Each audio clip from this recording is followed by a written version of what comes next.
All right. Welcome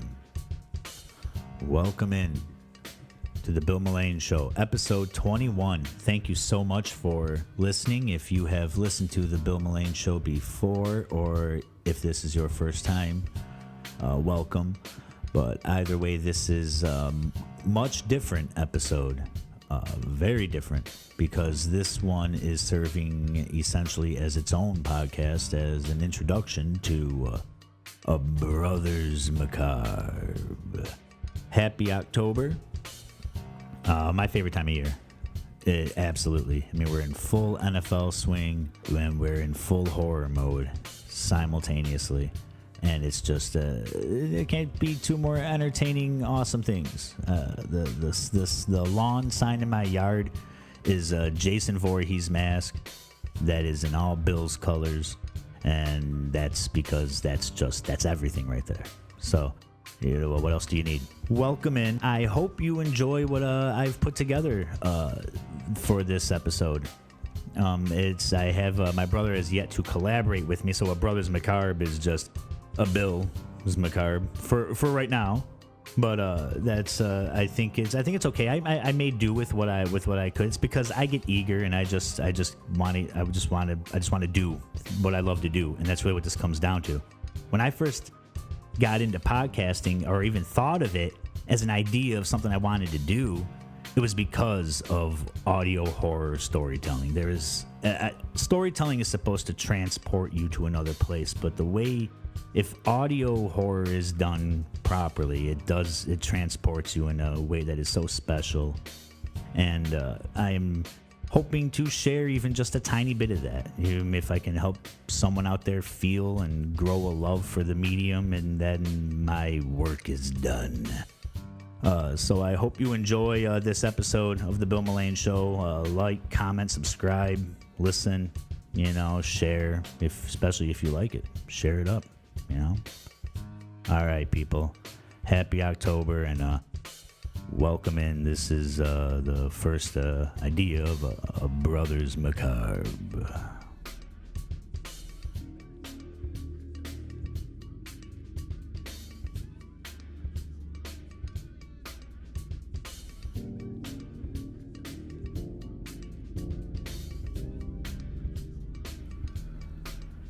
First, we meet a man named Derek. He's doing a stint upstate, but his story serves to remind us of more than just don't do the crime if you can't do the time. No.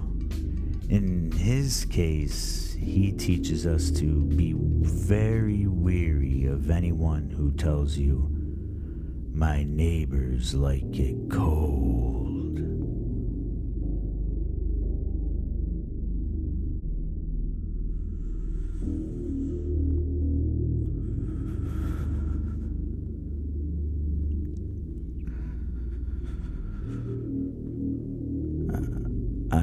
Writing this from Attica Correctional Facility, where I've been for the past 3 years.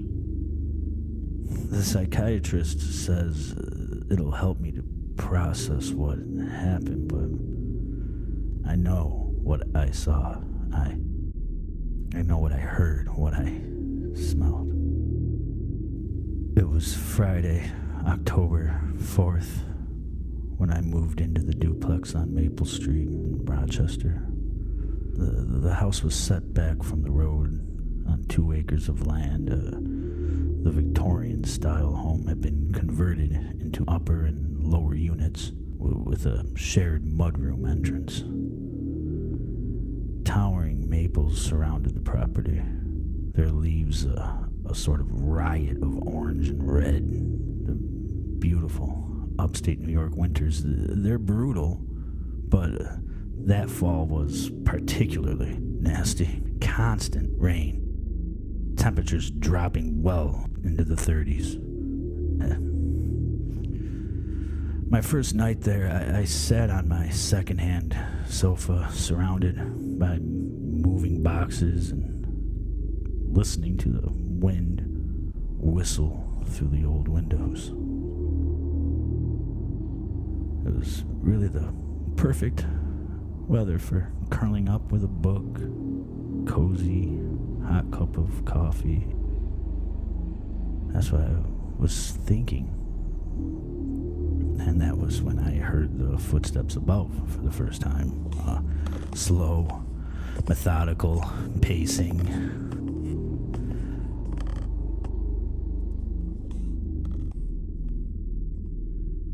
I met the Petersons the next day. They lived upstairs, Harold and Ruth, probably in their mid-70s.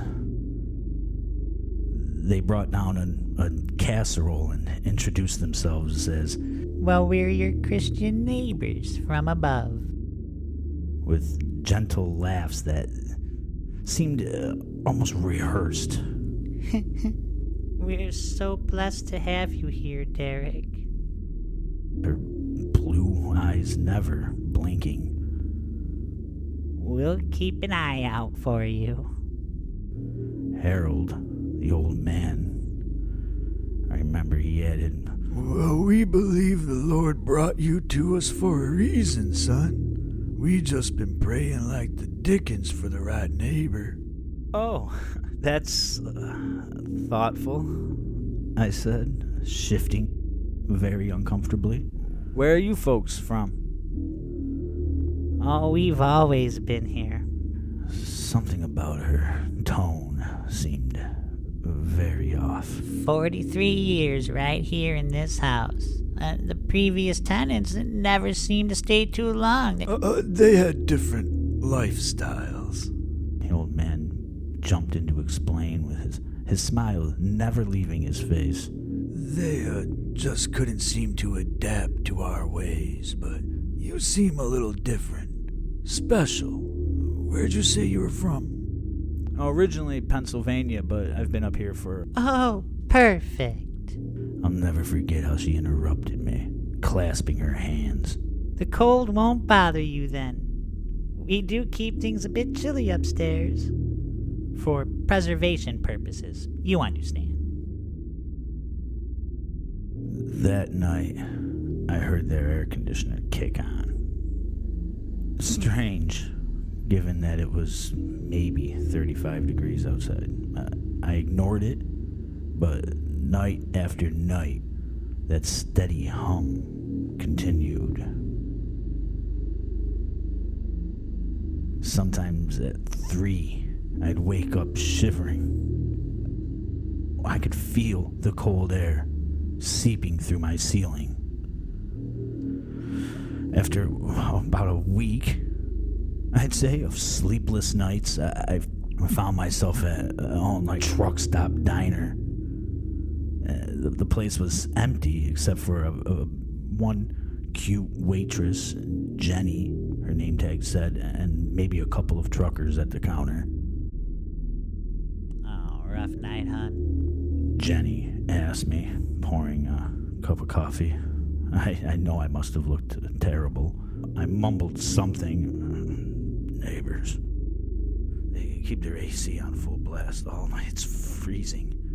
"In this weather?" She raised her eyebrow, looking at me, and acknowledged that it was very strange, very weird. But I found myself rambling about the Petersons, the cold, the footsteps. It wasn't long before her smile grew increasingly uncomfortable, and when I mentioned the smell that was starting to seep through my ceiling, well, she awkwardly excused herself to check on other customers who didn't exist. Later that morning, I ran into Harold getting his mail. "Say, don't you folks get a little cold up there? Your AC's been running non-stop." He just smiled, that rehearsed smile. "Oh, Ruth and I like it cold. It helps us sleep better. The Lord provides warmth in other ways." That was when I noticed his skin. Waxy, almost bluish. And he wasn't wearing a coat despite the freezing drizzle all around us. The next week, the smell got worse, and at first, just a faint metallic odor, like pennies. Then it became this sweet and rotten stench. I started hearing things, too. Dragging sounds across their floor. the oddest hours and muffled thumps and voices, so many voices, having conversations that I couldn't make out. I could hear them, and Oh, it's just Bible study. Ruth, yeah. When I asked about the voices, that's what she told me. We host our church group sometimes. I'd never seen anyone come or go from their house. Eventually, I called the police for a wellness check, and the officer came by. He went upstairs, and he just came back down looking at me like I was nuts, like something was wrong with me. They're fine, sir. Just a couple of elderly folk minding their business. He did admit that it was chilly up there when I asked him, but that was it. It was like walking into a freezer, and that was all he said. It's a little chilly. Well, I knew something was wrong. I started keeping a log. The AC never stopped, not once. Food delivery came daily, way too much for two elderly people, and the smell, my God. The stench was getting worse. And one night, I saw Ruth in her window, staring down at me. I stood around the corner of the house, and I don't think she saw me, but I could see her. She didn't move for hours. Just stood there, smiling that smile. Her skin as blue as Harold's. When I waved, she didn't wave back, just kept staring. I had to know. I waited until they left for Sunday church. And I broke in their back door. The cold smacked me like a wall. It had to be maybe 38 degrees up there. The smell was overwhelming, that sickly, sweet rot. The apartment, though, was immaculate, almost sterile. Family photos lined the walls, but something was off about them, because in every single picture, the Petersons looked exactly the same. Everything. Same clothes, same pose, same unblinking eyes. I followed the smell to their spare bedroom, and the door, of course, it was locked, but I gave it a gentle shoulder check and popped it open, and inside, the walls were lined with freezers. I mean the industrial-size freezers.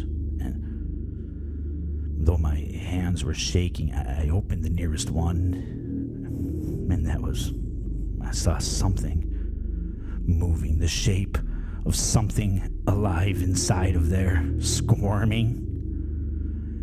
And then, of course, that's when the Petersons came home early. Oh, Derek. She sounded so disappointed in me. We told the Lord we could trust you. I spun around and I stood there, staring at me. These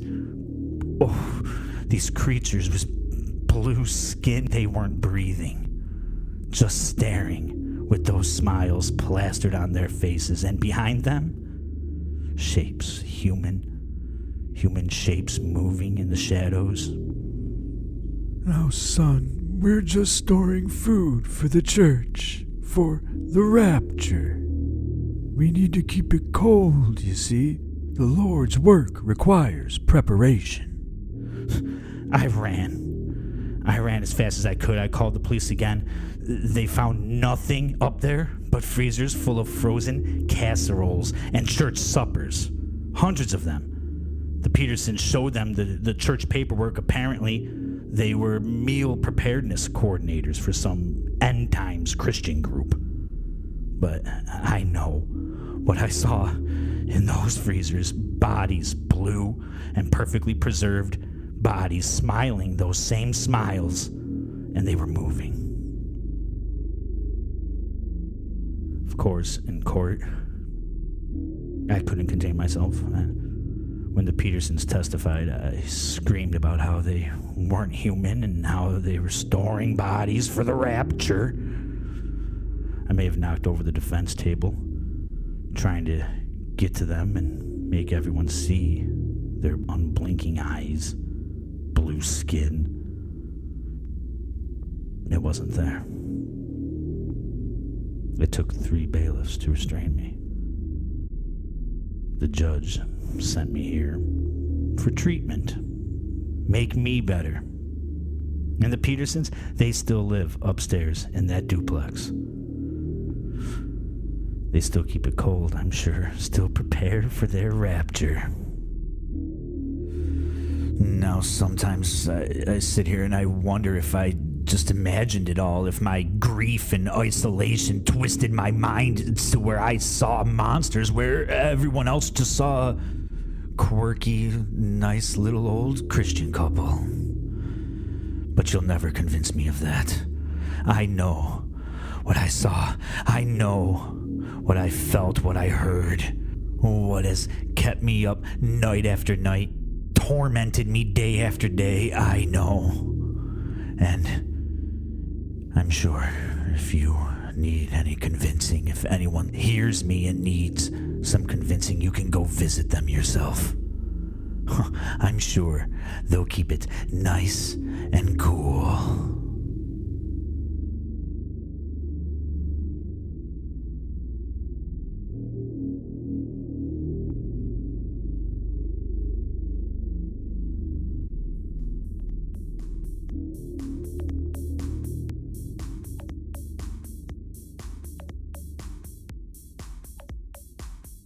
Next, we meet a young songwriter whose friends and family have given up on him.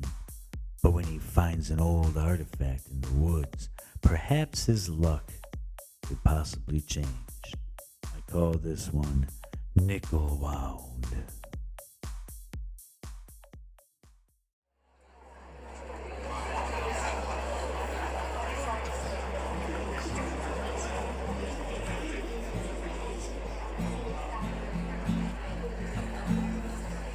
Satan gave me a taco, made me really sick. Chicken was alright, grease was mighty thick.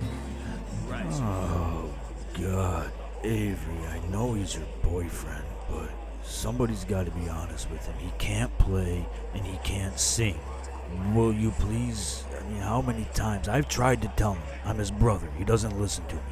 But this is just embarrassing. Why does he do this? Don't start, Rob. I know. He knows. I've told him. What do you think I'm doing? You think I'm telling him he's gonna be the next Bob Dylan? He's not. He knows he sucks. It's just be nice, okay? Yeah, I don't know, Avery. I'm his father, and I've been telling him for years to hang it up. He knows there's no sugarcoating or dancing around this. He just refuses to stop. Dad's right.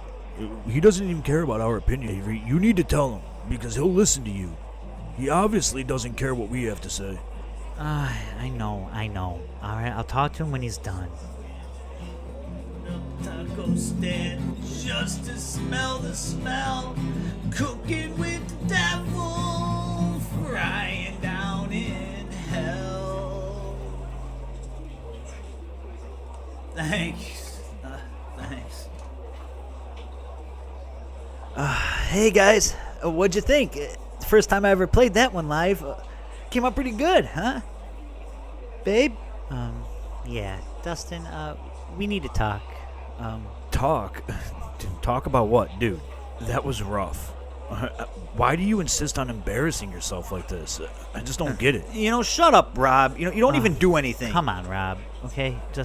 I thought it was serviceable. Serviceable. Yeah, that's a nice way to put it.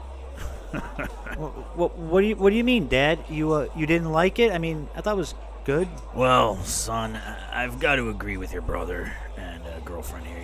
What she's trying to say, your music, if this is your passion, you need to put in the work and actually get, good at it. This hobby of yours, it's starting to get a little sad to watch. Broken, ego decimated, disgusted by their words, but disgusted more with himself. Dustin slings his guitar over his right shoulder and mopes away from his family, the only ones he can trust to be honest with him. But despite their feelings, He knows the passion that burns deep inside of him to express himself through his music, and he will be damned if they can take that away. For now, he takes the long way home. A walk through familiar woods, but today there's something under the leaves up ahead. Something he's never seen before. Oh my God, what is this?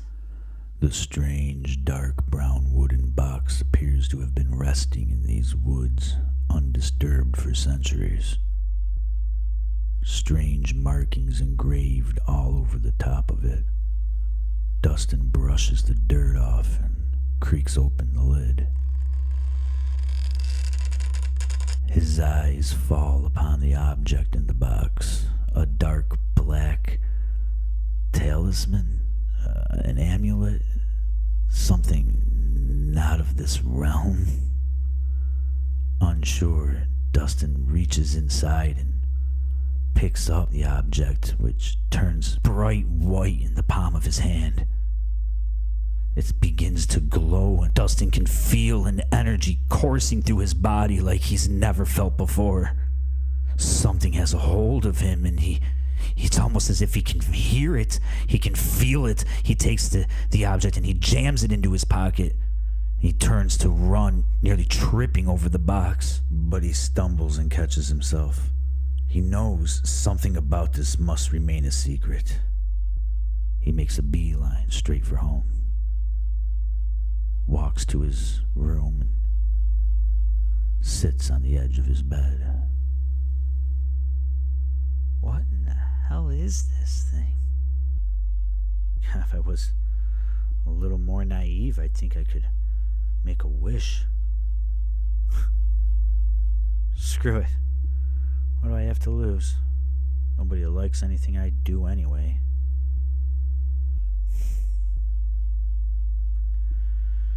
Dear whoever may be listening to this, whatever this is,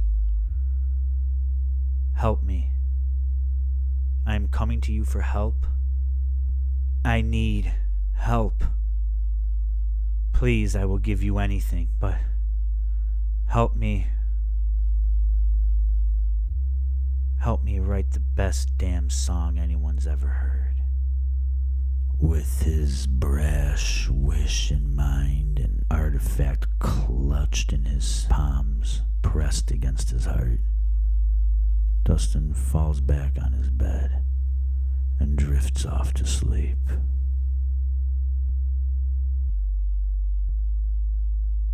No.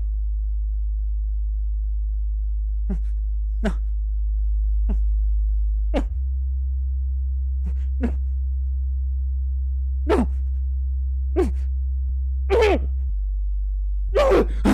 Jolting upright, Dustin peels the sheets, sticking to the cold sweat seeping from his skin.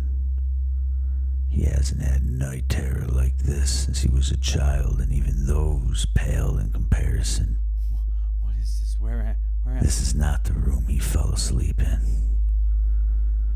This room is breathing. The energy that coursed through his body in the woods is coursing through these walls, coming from the corner where his beloved guitar radiates, pulses, pulls him closer like a magnet until he sits down.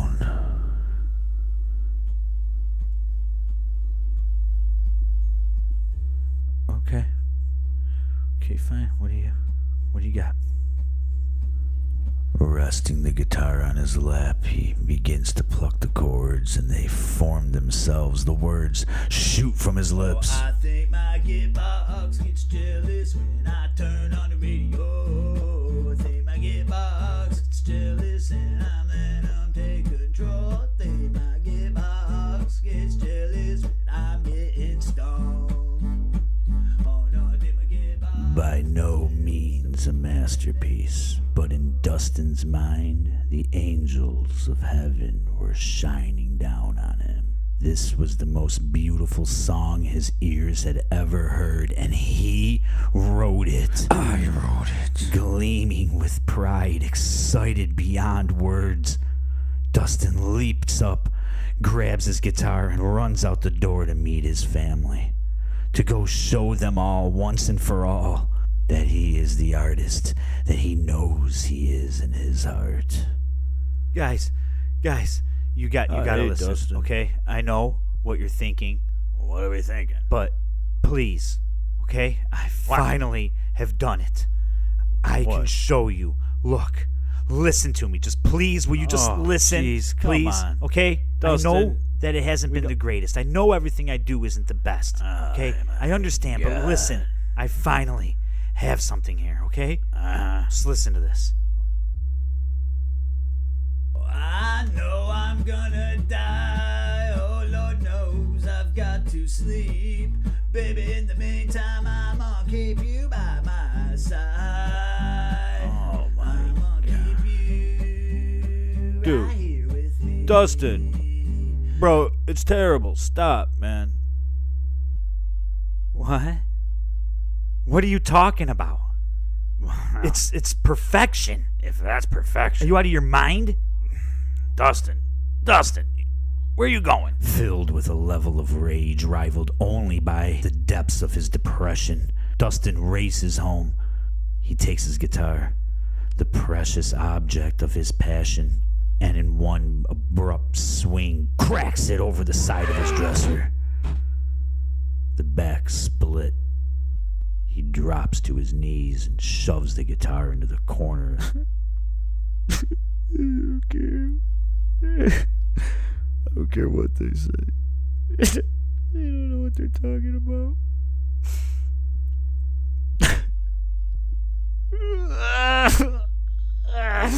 Slowly, Dustin begins to accept the terms of his fate. Slinking back against the edge of his bed, crumpled up on his own floor, staring at the now crippled instrument in the corner that called to him. Hurt me, Dustin. And in some form of rebellion, he has taken it upon himself now to swear off music for good. This was it. Will do no He's such done. thing.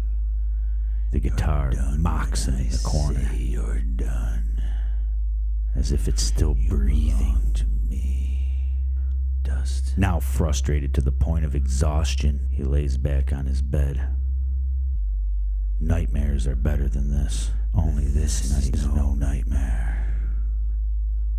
This night, the guitar is watching you.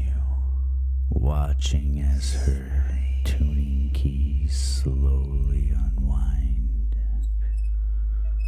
She watches her 6 beautiful, now sentient tendrils spread from her body. Dead set on revenge, she watches as her silver minions go to work encasing the room, entwining the bed and wrapping around their former master, entangling him in the most beautiful nickel-wound web, granting their master what he always wanted, to be remembered as a truly tortured artist.